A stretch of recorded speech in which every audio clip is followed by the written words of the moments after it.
Hello दोस्तों, रोज़ की तरह आनंद लेखन ब्लॉग में सबका हार्दिक स्वागत है। सबके मंगल भविष्य की कामना के साथ सबके बड़ों को मेरा नमस्कार, छोटों को मेरा आशीर्वाद। मैं ठीक हूँ, आशा करता हूँ कि आप ठीक होंगे। दोस्तों, आनंद लेखनी ब्लॉग में सबका अभिनंदन है, स्वागत है। इसी संबंध में दोस्तों हम उत्तरकांड के प्रसंग की लंबी चर्चा कर चुके हैं। दोस्तों, उत्तरकांड में मर्यादा पुरुषोत्तम भगवान रामचंद्र जी के अयोध्या वन से अयोध्या लौटने से अनेक प्रकार के शुभता के भावों और प्रजा की सेवा और कार्यों का वर्णन है, और उसी अनुसार उत्तरकांड में मर्यादा पुरुषोत्तम भगवान राम जी के लिए जो कार्य उनके द्वारा किए गए थे और उन्होंने अपने जीवन में जिस प्रकार के मानव हित और मानव कल्याण के लिए अपने जीवन को समर्पित पूरा समर्पण की भावनाओं से अपनी महत्वाकांक्षाओं और अपेक्षाओं को दरकिनार रखते हुए मानव कल्याण से रघुकुल की रीति की मर्यादा को संचालित करने का कार्य किया। तो उसी संबंध में काकभूषणी और गरुड़ी का प्रसंग पूरे उत्तरकांड में कलयुग के प्रभावों का, कलयुग में किस प्रकार का परिवेश होगा, और काकभूषणी ने रामचंद्र के जीवन से सतयुग, त्रेता, द्वापर और कलयुग के अलग अलग प्रभावों को बताया। और ख़ास तौर से उन्होंने कलयुग में जो असमानता है, प्रतिकूलता है और अमर्यादित भाव हैं, मानव की दिशा विहीनता का वर्णन और मानव से किसी प्रकार के स्नेह भावों की कमी और चिंतन में और आध्यात्म का स्वरूप के गिरावट का प्रसंग हमको मिलता है। तो दोस्तों, काकभूषणी जी यानी काक शरीर उनको लोमश ऋषि ने उन्हें श्राप देकर उनको मिला। तो लोमश ऋषि ने उनको यह श्राप दिया कि तुम चांडाल पक्षी यानी कौवे का रूप धारण करना। तब तत्काल काकभूषणी जी को प्रथम जन्म में यानी काकभूषणी जी को कौवे का रूप प्राप्त हुआ, और काकभूषणी जी का प्रथम जन्म अयोध्या में पूरा हुआ। अयोध्या का पूरा और एक गरीब घर में उन्होंने अयोध्या में जन्म लिया था, और उस जन्म में अनेक प्रकार के भक्त थे, लेकिन अहंकार के वशीभूत होकर काकभूषणी उन्होंने देवताओं की निंदा की, अनेक प्रकार से अमर्यादित कार्य किए। तो लोमश ऋषि ने क्रोध में आकर उन्हें कौवा बनने का श्राप देकर त्रेता युग में अयोध्या में जाकर 5 वर्ष तक जब तुम मर्यादा पुरुषोत्तम भगवान राम के लीलाओं को करोगे और 1000 वर्ष तक जो है तुम कौवे के रूप में तुमको अपना जीवन यापन करना पड़ेगा। बालक राम के कौवे के रूप में बालक राम तुमको देखेंगे। मन, वचन और कर्म से लबार और झूठ बोलने वाले कलयुग के वक्ता कहे जाते हैं। ये तब काकभूषणी जी ने कलयुग के वृत्तांत को, जब उनको मर्यादा पुरुषोत्तम भगवान राम की भक्ति करनी पड़ी और उनकी पूर्ण भक्ति से वह आसक्त हुए, तब उनके अंदर मर्यादा पुरुषोत्तम भगवान रामचंद्र ने अपार भक्ति और लंबे समय तक उनको उनके ज्ञान को और सत्संग की मर्यादा पुरुषोत्तम भगवान राम जी की आचार विचार मर्यादा और और रघुवंश की रीति को जिस प्रकार से उन्होंने परिमार्जित किया उसका काकभूषण जी को पूरा ज्ञान हुआ। इसलिए काकभूषण जी ने लोमश ऋषि द्वारा प्राप्त जो श्राप प्राप्त हुआ था उसी में अपने जीवन को 5 वर्ष तक उन्होंने मर्यादा पुरुषोत्तम भगवान की बाल लीलाओं का बहुत ही सुंदर वर्णन किया है। और उसमें उन्होंने किस प्रकार के भावों का तो मन वचन और कर्म से उन्होंने मर्यादा पुरुषोत्तम भगवान राम की आसक्ति प्राप्त की। और कलयुग में इससे पहले जो उन्होंने कलयुग तब उनके अंदर ये ज्ञान जिस प्रकार तुलसीदास जी को दोस्तों अपनी पत्नी से ज्ञान की प्रेरणा प्राप्त हुई। अस्थि चरण मम देह में और तामे ऐसी प्रीत ऐसी जो रघुनाथ हो ही नहीं भई।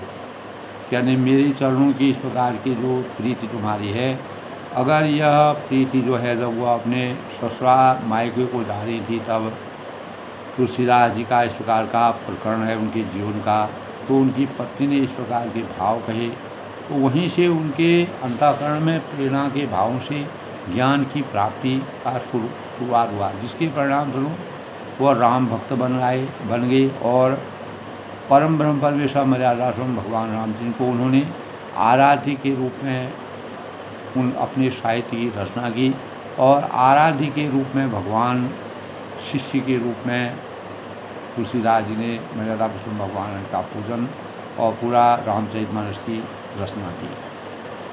तो एक इसी प्रकार वाल्मीकि को या इसी प्रकार काकभूषण जी को मर्यादा पुरुषोत्तम भगवान राम जी का सानिध्य प्राप्त होने के बाद वह एकांत वन में जाते हैं। वहाँ पर सुंदर से वातावरण में चारों पर्वतों से घिरे हुए वातावरण में सुंदर सा तालाब जिसमें सरोवर जिसमें पवित्र जल का सेवन करते हैं और इतना रमणीय जगह है जहाँ पर अनेक प्रकार के देवी देवताएं पशु पक्षी प्राणी मनुष्य सभी लोग काकभूषण द्वारा प्रवचन सुनने आते हैं और उनके लंबे समय से सत्संग को प्राप्त करने के लिए गरुड़ जी को भी शंकर जी ने उनके पास भेजा।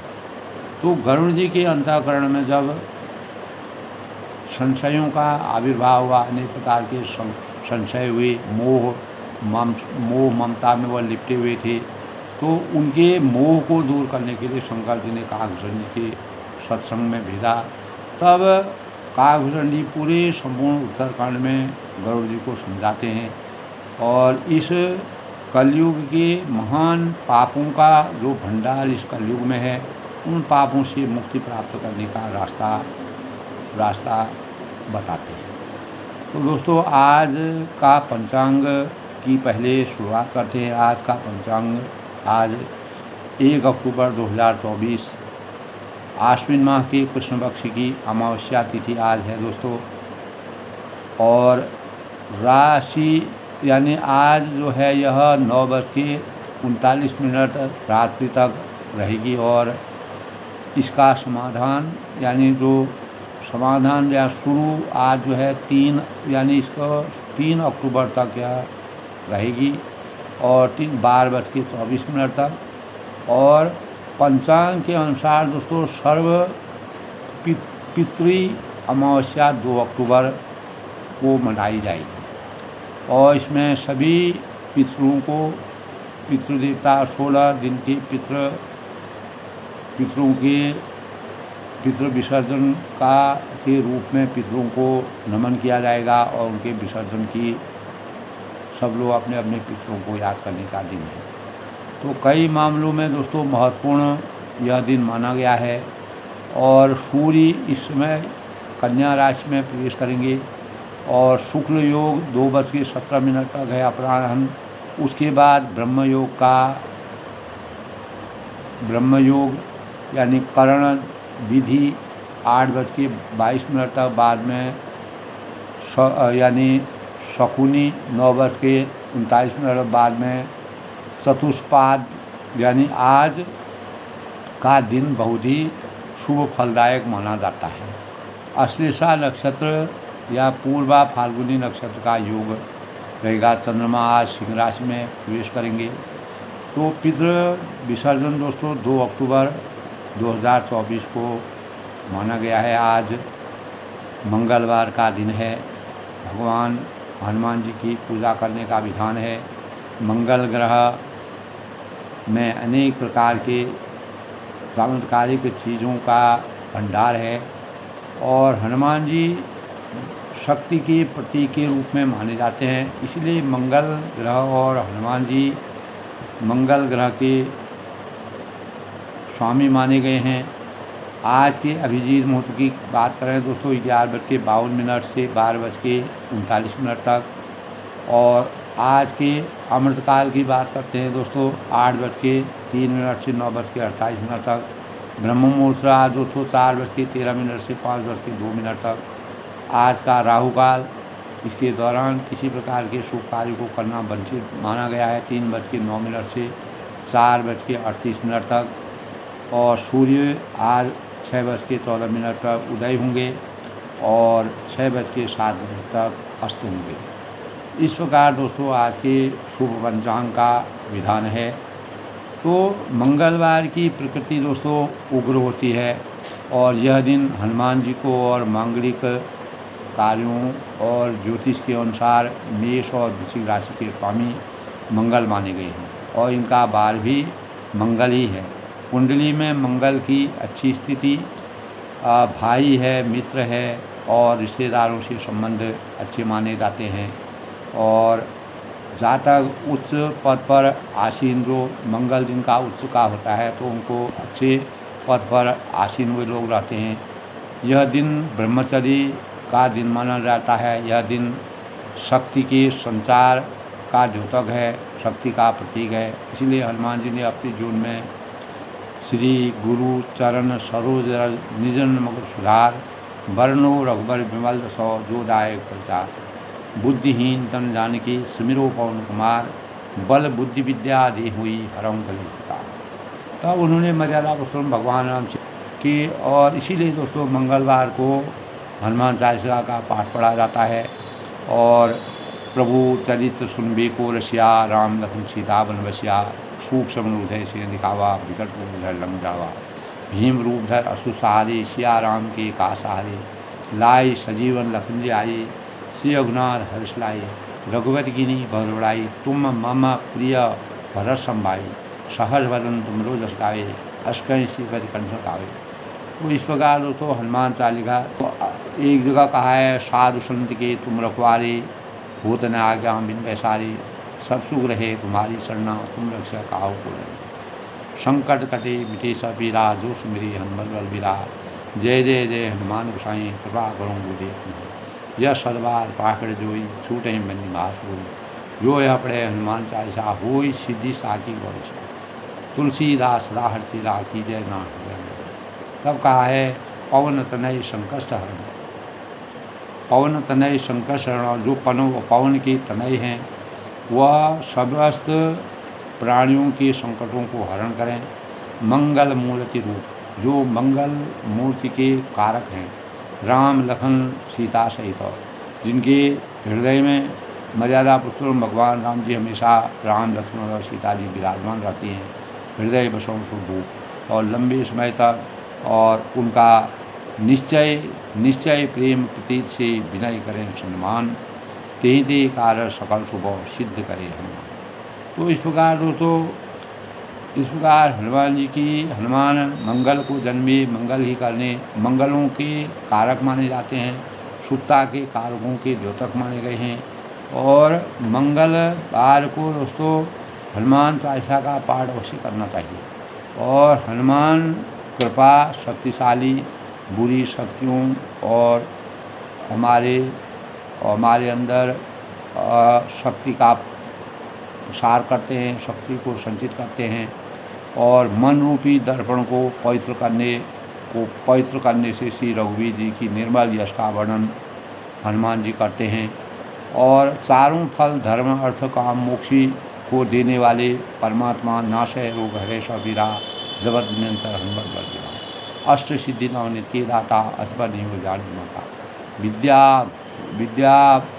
विद्यावान गुणी विद्या, भीम रूप धर असु सहारे, सिया राम के का सहारे, लाई सजीवन लखन आई, श्री रघुनाथ हर्ष लाई, रघुपति कीनी बहुत बड़ाई, तुम मामा प्रिय भरस भाई। तो हनुमान जी ने हनुमान ते ही परसा कर पुनि कीन प्रणाम, राम काज कीने बिना मोह काम। तो सीता जी की खोज में जो कार्य मंगल के बाद ही दोस्तों मर्यादा पुरुषोत्तम भगवान जी और हनुमान जी का मिलन हुआ था, और इसी मिलन के कारण मंगल को ही उनका दिन मनाया जाता है, हनुमान जी को मानने का। और यह एक जगह कहा है, यह संवाद जासु रावा, रघुपति चरण भगत सोई पावा, हरण कठिन कलि कलुष कलेशु, महामोह निशि दलन दिनेशु, सकल विघ्न व्याप ही नहीं थे। तो परमात्मा का आशीर्वाद जिस पर हो जाता है वह इस संसार के अनेक प्रकार के कष्टों से दूर हो जाते हैं।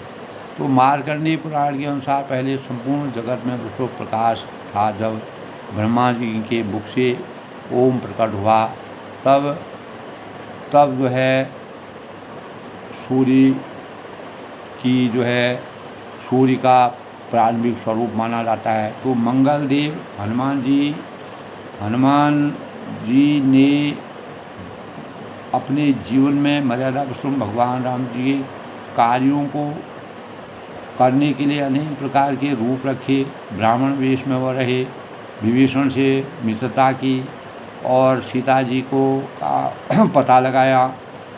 और इस प्रकार हनुमान जी भरोसेमंद, वफादार और अपने स्वामी के प्रति जिस प्रकार के भक्ति के भाव को प्राप्त हुए, तो मर्यादा पुरुषोत्तम भगवान राम जी उनको हमेशा के लिए अमरत्व का वरदान दिया। इसीलिए कलयुग में दोस्तों हनुमान जी का हमेशा जब तक सृष्टि रहेगी तब तक हनुमान जी का वास इस संसार में माना जाता है, क्योंकि हनुमान जी ब्रह्मचर्य के मानक हैं और यह दिन शक्ति के संचार करने का दिन है।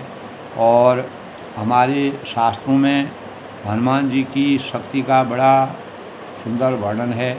मंगल का अर्थ शुभ होता है, हमारे जीवन में शुभ हो। तो हनुमान चालीसा, हनुमान जी पर दीपक जलाना, हनुमान उपवास रखना, मंगलवार को नमक का सेवन नहीं करना चाहिए, सात्विक भोजन को ग्रहण करना चाहिए और अनेक प्रकार के कष्टों से मुक्ति। और जो भी जातक मंगलवार को जन्म लेते हैं वह अत्यधिक ही वफादार होते हैं, भरोसेमंद होते हैं और एक दूसरे की सहायता करने वाले होते हैं। इसीलिए हनुमान जी पर लाल या गेरुआ वस्त्र हनुमान जी को प्रिय है। इसी प्रकार हनुमान जी को की पूजा लाल पुष्पों से की जाती है।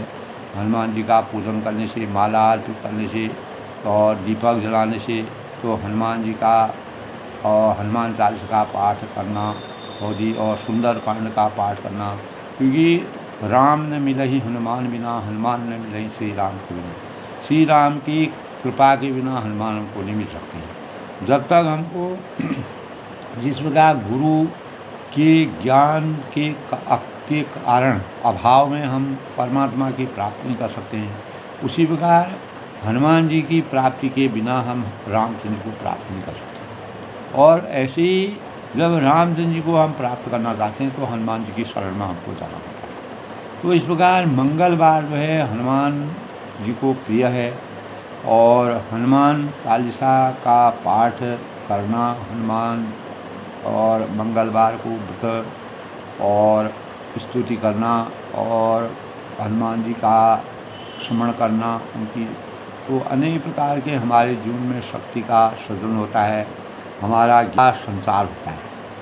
तो हम मन, वचन और कर्म से परमात्मा के ध्यान में संलग्न रहते हैं। तो इस प्रकार दोस्तों यानी कलयुग के जो प्रभाव है उनका जो है जन्मले की यादें उनको आती हैं। उन्हीं यादों के परिणाम स्वरूप वह गरुड़ जी को अपने जो उनके लिए कलयुग में जिस प्रकार के भाव उनको दिखाई दिए उनका उन्होंने वर्णन किया। तो सन्यासी बहुत धन लगाकर घर सजाते हैं, उनमें बैरागी नहीं रहता है, बैरागी केवल औपचारिकता है और विषय भोगों में लिप्त रहते हैं। तपस्या केवल औपचारिकता रह गई है और कलयुग की लीला का कोई पार नहीं, क्योंकि कोई अपने धर्म आचार संहिता के अनुसार कार्य नहीं करते हैं और जो कुलवती स्त्रियां होती हैं उनका आदर सम्मान नहीं होता है और अच्छी चाल की औरतों को त्याग करके बुरी चाल वाली स्त्रियों को धारण किया जाता है। पुत्र अपने माता पिता का कहना नहीं मानते हैं, आज्ञा का पालन नहीं करते हैं, जिसका मर्यादा पुरुषोत्तम भगवान राम ने सब कुछ त्याग करके अपने पिताजी के दो वरदान जो उनको कैकेयी जी को देने पड़े, उन्हीं वरदानों के समय उन्होंने राजपाट छोड़ करके वनवास प्राप्त ग्रहण किया। तो जब से दोस्तों इसीलिए तुलसीदास ने यानी उत्तरकांड में बताया है कि जब से ससुराल प्यारी लगने लगती है और इस प्रकार के भाव कलयुग में होंगे, स्त्री पर ही केवल लोग या जो बहुत प्यार करेंगे अब केवल स्त्री को ही सब कुछ समझेंगे, कुटुंबी को शत्रु के रूप में समझेंगे और राजा लोग परपरायण होंगे, धर्म की मर्यादा की रक्षा नहीं होगी, प्रजा नित्य परेशान होगी और दंड का कोई विधान नहीं होगा, मन माने अनुसार वो कार्य करेंगे। तो जो धनी लोग हैं, जो संपन्न लोग हैं, मलिन नीच जाति के होने पर भी कुलीन माने जाएंगे। तो बीज का चिन्ह जनेऊ मात्र हो जाएगा। जो ब्राह्मण हैं केवल जनेऊ धारण करना, उनको ज्ञान का कोई भी ज्ञान उनको नहीं होगा, ज्ञान से रहित होंगे और नंगे बदन तपस्वी कहलाएंगे और उनको भले ही ज्ञान हो या न हो, वेदों और पुराणों की अवहेलना होगी, मान्यता नहीं होगी। कलयुग में यही हरिभक्त सच्चे संत कहलाएंगे जो कोई भी चीज़ नहीं मानते, न वेद मानते, न शास्त्र मानते, न ज्योतिष, न मर्यादा मानते हैं। तो कवियों के झुंड कलयुग में मिलेंगे और जो उनमें वास्तविकता, जो कवि के चित्त में जो चीज़ होती है वो नहीं। और तो देखा काया सूर तुलसी शशि उड़गन के सौदास, अब के कवि का द्योत समाज जौता का प्रकाश। तो यही भाव तुलसीदास जी ने भी किए हैं। तुलसी रवि सूर शश तुलसी रवि उड़गन के सौदास, अब के कवि खद्योत समान जौता प्रकाश। तो खद्योत के समान है, जुगनों के समान इस प्रकार के कवि होंगे, वह हर जगह जो है प्रकाश करने की कोशिश करेंगे, उनकी वास्तविकता कुछ नहीं है। ये कलयुग के वास्तविक प्रभावों का वर्णन जो तुलसीदास जी ने बड़े ही किया है, तो वह हमारे जीवन के लिए एक प्रेरणा के रूप में अवतरित होते हैं। तो गुणों में दोष लगाने वाले बहुत हैं, पर गुणी कोई भी इस कलयुग में नहीं मिलेगा। कलयुग में बार बार अकाल पड़ेंगे और अनाज की कमी होगी, धन की कमी होगी और केवल अनाज नहीं होगा, केवल धन होगा, धन से आदमी कुछ नहीं कर सकता है। तब वह कहते हैं पक्षीराज गरुड़ जी, सुन खगेश कलि कपट हटो दम्भ द्वेष पाखंड, मान मोह मारादि मदो व्यापी रहे ब्रह्मण। यानी ही पक्षीराज गरुड़ जी सुनिए, कलयुग में कपट, हट, दम्भ, द्वेष, पाखंड, मान, मोह और काम आदि, काम क्रोध लोभ सब ब्रह्मांड भर में व्याप्त हो गए। तो मनुष्य जब तब यज्ञ व्रत दान आदि धर्म तामसी भाव से करने लगे, जो सात्विक भावों से न करके तामसी भाव में हर जगह तामस यानी इस प्रकार के भोजन की का ग्रहण करेंगे, जिससे हमारे अंदर हर समय तामस रहेगा। और देवता इंद्र पृथ्वी पर जल नहीं बरसाएंगे, यानी अनुकूल प्रतिकूल में परिवर्तित होगा और प्रतिकूल अनुकूल में परिवर्तित होगा। और स्त्रियों के बाल ही भूषण होंगे। वास्तव में आज के परिवेश में ऐसा दिखता है, उनके शरीर पर कोई आभूषण नहीं होगा और उनको भूख बहुत लगती है, अर्थात वे सदा अतृप्त रहेगा। काम वासना का बाहुल्य होगा, धनहीन और बहुत प्रकार की ममता होने के कारण दुखी रहेंगे। मूर्ख सुख चाहते हैं पर धर्म में उनका प्रेम नहीं होगा और बुद्धि थोड़ी है, कठोर है, उनमें कोमलता नहीं होगी। तो इस प्रकार मनुष्य रोगों से पीड़ित होंगे और अनेक प्रकार की दवाइयों का भक्षण करेंगे। भत्स इस प्रकार का जो मन आए वही खाते रहेंगे। मनुष्य रोगों से पीड़ित होंगे, भोग कहीं नहीं है, सुख की अनुभूति नहीं होगी, बिना ही कारण अभिमान और विरोध करेंगे। 5 वर्ष का थोड़ा सा जीवन यानी परंतु घमंड ऐसा आच्छादित हो जाएगा कि मानो प्रलय होने वाला है। इस प्रकार की वास्तव में आज के परिवेश में दोस्तों ऐसा दिखाई देता है। तो कलिकाल में मनुष्य बेहाल हो जाएगा, अस्त व्यस्त हो जाएगा। कोई बहन बेटी का विचार किसी के अंतःकरण में नहीं होगा, मान मर्यादा नहीं, न संतोष होगा, न विवेक होगा, न शीतलता होगी, और जाति कुजाति सभी लोग भीख मांगने वाले हो जाएंगे। जो भी लोग हैं वह सब भीख मांगने वाले हो जाएंगे। इस प्रकार का परिवेश कलयुग में रहेगा, जो तुलसीदास जी ने बड़ा ही मार्मिक वर्णन किया है।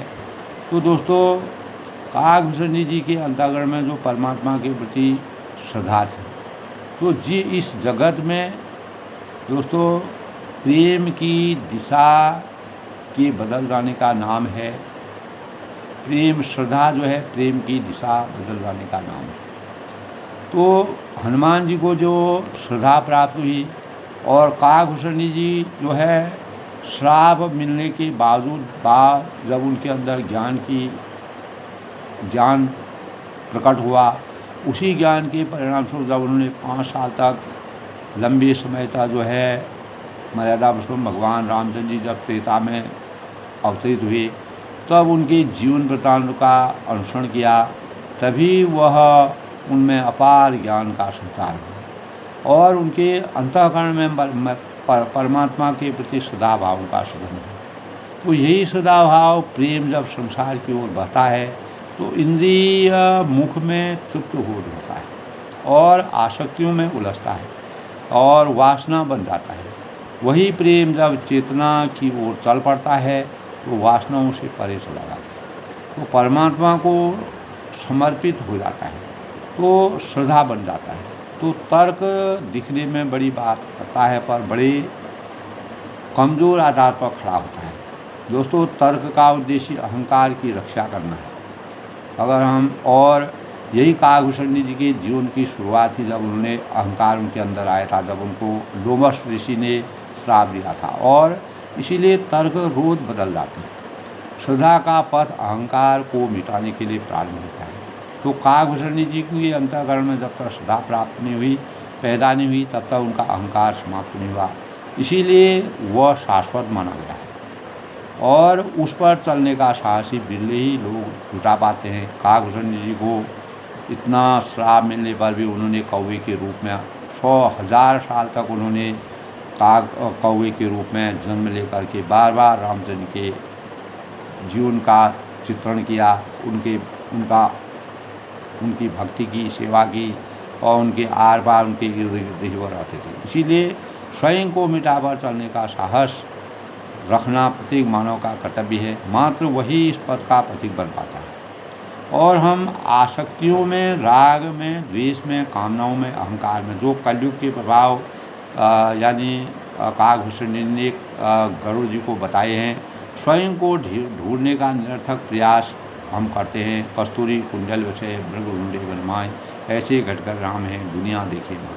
तो हम सांसारिक मोह माया की जाल में फंस कर अनेक प्रकार के आडंबरों में बंध करके, उसमें फंस करके दुनिया में परमात्मा की खोज करते हैं, जबकि परमात्मा हमारे अंदर है।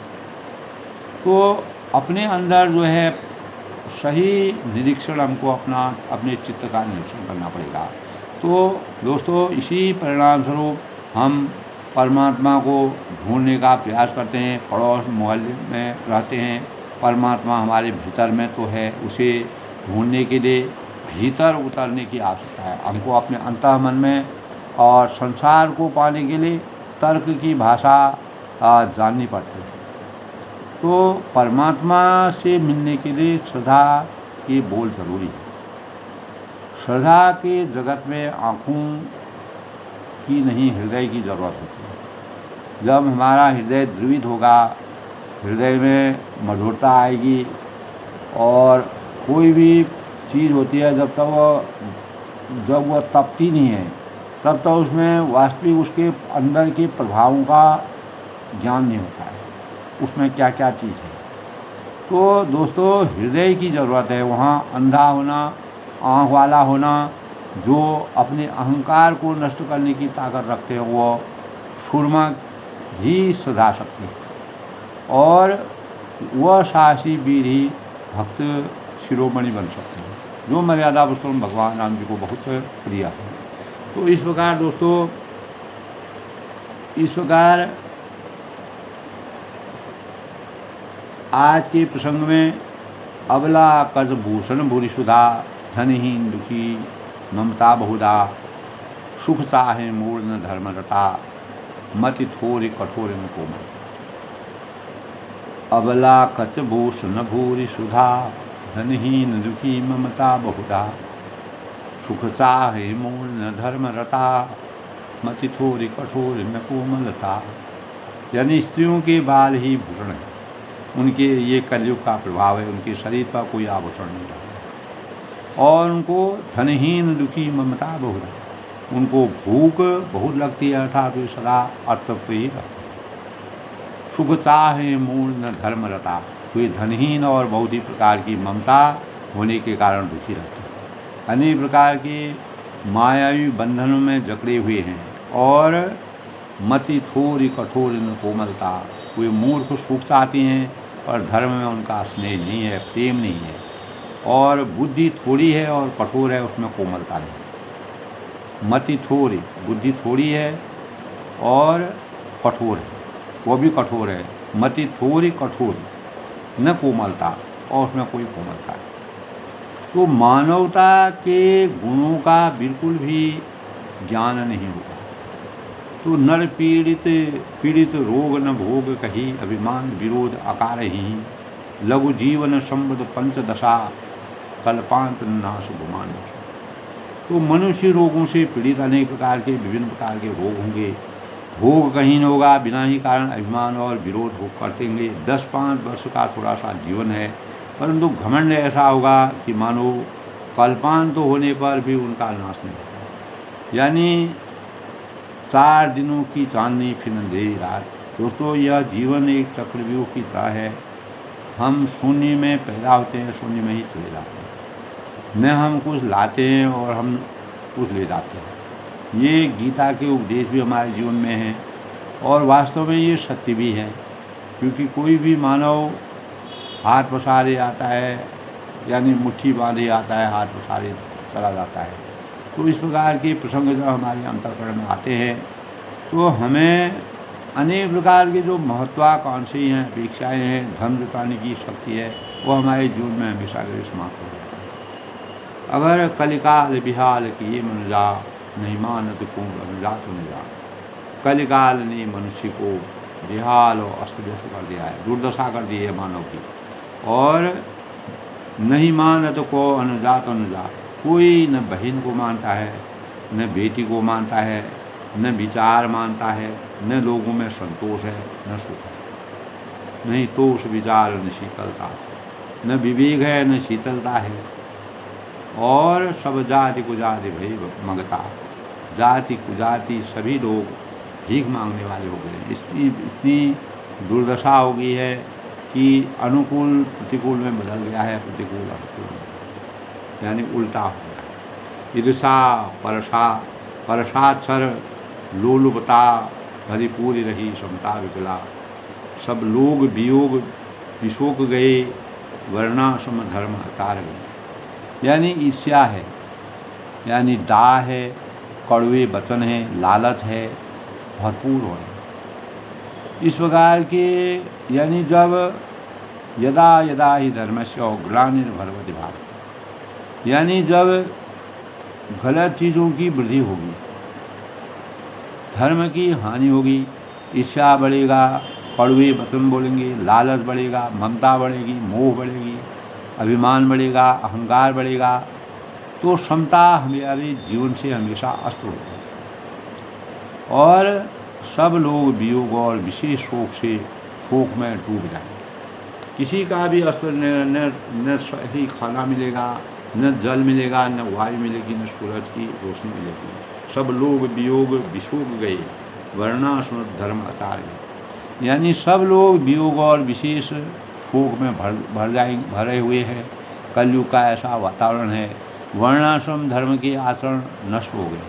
जो हम वर्णाश्रम में, गृहस्थाश्रम में और वानप्रस्थ में और अनेक आश्रमों में विभिन्न प्रकार की हमारी आचार संहिता बनी हुई है, जो मर्यादा पुरुषोत्तम भगवान राम जी अपने जीवन में अपने गुरुओं के संदेश के और अपनी प्रजा के संदेश के से शिक्षा लेकर के अपने जीवन को अवतरित किया। इसीलिए त्रेता में भगवान का अवतरण इसलिए हुआ कि मानव जीवन पूर्ण रूप से निकृष्ट हो रहा है, तो उसको विवेक जगाने के लिए परमात्मा का अवतार हुआ। ऐसे ही द्वापर युग में भगवान श्री कृष्ण ने जन्म लिया मानव धर्म की रक्षा करने के लिए। तो दम दान दया नहीं जान पनी, इंद्रियों का दमन दान दया समझदारी किसी में नहीं रहेगी। और मूर्खता और दूसरों को ठगना यह बहुत बड़ा बढ़ जाता है। यानी मूर्खता का प्रभाव बढ़ेगा और एक दूसरे को ठगना, लालच देना और अनेक प्रकार की कठोर भावों का संचार होगा। तनु पोषक नारी निराश करें। स्त्री और पुरुष सभी शरीर के पालन पोषण में लगे रहेंगे, केवल उनको अपने शरीर के पालन पोषण मतलब है और दीन दुनिया से कोई मतलब नहीं, मानव कल्याण से कोई मतलब नहीं, समाज से कोई मतलब नहीं। जो पराई निंदा करने वाले होते वही जगत में, संपूर्ण जगत में वही फैले रहे। तो निंदादायक जीवन कलयुग का पापों से का भंडार रहेगा। सुन ब्यालारिश काल कली मल अवगुण आगार, गुनऊ बहुत कलयुग करो बिनु प्रयास विस्तार। यानी हे सर्वों के शत्रु गरुड़ जी जहाँ भगवानों के अवतार यानी वाहन हैं, वहीं दूसरी ओर सर्पों के शत्रु भी हैं। सर्पों के अंदर विष होता है, लेकिन विष के प्रभाव को भी समाप्त करने वाले गरुड़ जी हैं। तो वह कहते हैं कागभूषण जी सुने तो कलिमल अवगुण आगार, कलिकाल पाप और अवगुणों का भंडार होगा, घर होगा। यह कलयुग का जीवन में आपको पूरा वृत्तांत कहता हूँ। गुनयु बहुत कलयुग करो, किंतु कलयुग में एक भी बड़ा है, उसमें बिना भी परिश्रम भवबंधन से छुटकारा मिल सकता है। एक गुण भी कोई आचार संहिता वाला नहीं हो सकता है जिससे हम यह मान लें कि हम अपने भवबंधन से, इस संसार के माया मोह के बंधन से छुटकारा प्राप्त करें। तो सभी जगह अनाचार व्याप्त हो जाएगा। ये कलयुग के प्रभावों का जब उनको ज्ञान आता है, उनको याद आती है, तो कृत युग त्रेता द्वापर और भगवान की अपार भक्ति करने के परिणाम स्वरूप कागभूषण जी के अंतःकरण में कलयुग की यादों को आने के बाद उन्होंने उसकी रचना की। जो आज के परिवेश में हम कलयुग में जी रहे हैं, उसी प्रकार का परिवेश हमको दृष्टिगोचर हो रहा है। तुलसीदास ने कागभूषण जी के माध्यम से इस प्रकार के ज्ञान, इस प्रकार के भावों को हमारे जीवन में अवतरित किया है। 16वीं सदी में जब तुलसीदास ने इस साहित्य की रचना की, रामचरितमानस की, तो उनके अंतःकरण में ये बात, पूरा ज्ञान उनके अंतःकरण में आया। कृत युग तेता द्वापर पूजा मख और योग, जो गति हो सो कलिग हरो नाम के पावन। यानी सतयुग है, त्रेता है, द्वापर में जो गति पूजा यज्ञ और योग से प्राप्त होती है, जो मानवों का जो तारण होता है, जो मोक्ष से प्राप्त होती है, पूजा की मान्यता होती है और यज्ञ की एक परंपरा होती है। यज्ञ का क्या रहस्य है, योग से हमको हमारे जीवन में किस प्रकार के पवित्रता आती है, वही गति कलयुग में केवल भगवान के नाम को पा जाते हैं। यानी कलयुग में ये सब चीज़ सतयुग त्रेता और द्वापर में जो गति पूजा यज्ञ और योग से प्राप्त होती है, वही गति कलयुग में लोग केवल भगवान के नाम से ही पा जाते हैं। केवल भगवान का नाम ही अगर कलयुग में नाम भी ले लें तो वही बहुत है। यानी नाम भी लेने वाला इस कलयुग में नहीं है। ये कलयुग का प्रथम चरण चल रहा है। जब 4 चरण में कलयुग का प्रभाव जाएगा, तब क्या प्रभाव पड़ेगा इसका कोई अंत, आदि और अंत नहीं है। तो कृत युग सब जोगी विज्ञानी करि हरि ध्यान करही तव पानी, त्रेता विविध यज्ञ कर करही प्रभु स्मर वही कर्म हो करे। यानी सतयुग में सब योगी और विज्ञानी होते हैं और हरि का ध्यान करके सब प्राणी भवसागर से मुक्ति पा जाते हैं, मोक्ष प्राप्त करते हैं। ये सत्य का प्रभाव है। त्रेता में मनुष्य अनेक प्रकार के यज्ञ करते हैं, पूजा पाठ करते हैं, यज्ञ करते हैं और अनुष्ठान करते हैं। सब कर्मों से त्रेता विविध यज्ञ नर प्रभु समर्पण कर्म न रहे, प्रभु के समर्पण करके भवसागर को से पार हो जाते हैं। मर्यादा पुरुषोत्तम भगवान राम जी जब त्रेता में अवतरित हुए तो उनके गुणों को, उनके कार्यों को और उनको अपने उनके अंदर उनके ऊपर अपने जीवन को समर्पण करने से वह इस भवसागर के बंधनों से पार है। तो द्वापर करे रघुपति कर पद पूजा, और द्वापर में श्री रघुनाथ के चरण की पूजा करके मनुष्य संसार से तर गए, मोक्ष की प्राप्ति हुई। तो मर्यादा पुरुषोत्तम भगवान राम जी ने त्रेता में अनेक राक्षसों को जो अनाचार अत्याचार कर उनका वध करके उनको भी मोक्ष की प्राप्ति की, ताकि वह इस भवबंधन में दोबारा ना आए और मानव जीवन को कष्ट न पहुँचाए। नर भव तरह उपाय में दूजा, और दूसरा कोई उपाय नहीं है जो भवबंधनों से हम पार पा सकें।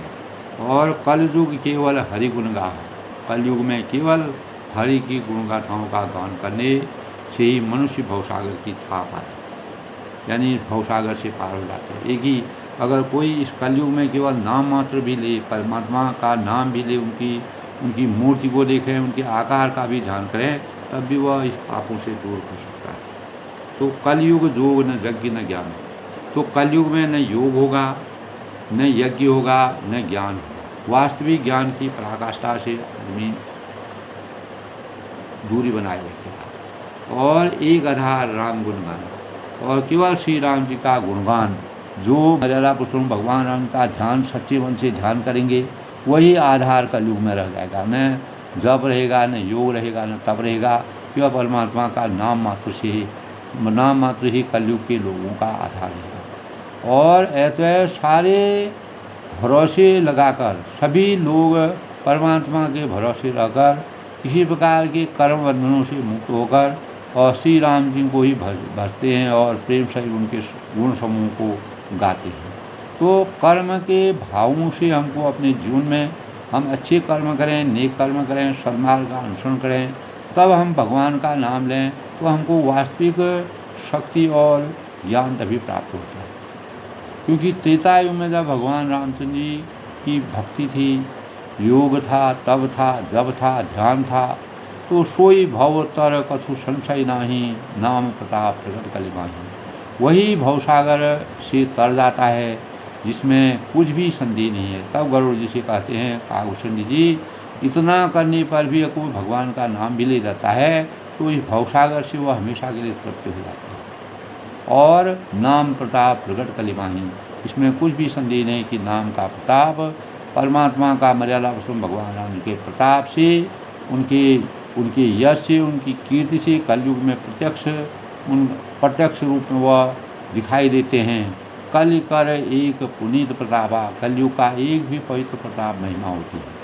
अगर थोड़ा भी किंचित मात्र भी लवलेश मात्र भी अगर मनुष्य कुछ काम करता है तो मानस पुण्य हो ही नहीं पाता। मानसिक पुण्य तो होते हैं पर मानसिक पाप नहीं होते। तो इस प्रकार से मानसिक पुण्य तो होते हैं पर मानसिक पाप नहीं होते हैं। कल युग सम युग आन नहीं, जो नर कर विश्वास। तब वह कहते हैं कि यदि मनुष्य विश्वास करे, अंतर्मन से अगर विश्वासम फलदायक, तो अंदर मन से अगर विश्वास करे, कलयुग समयुग आन नहीं, जो नर कर विश्वास।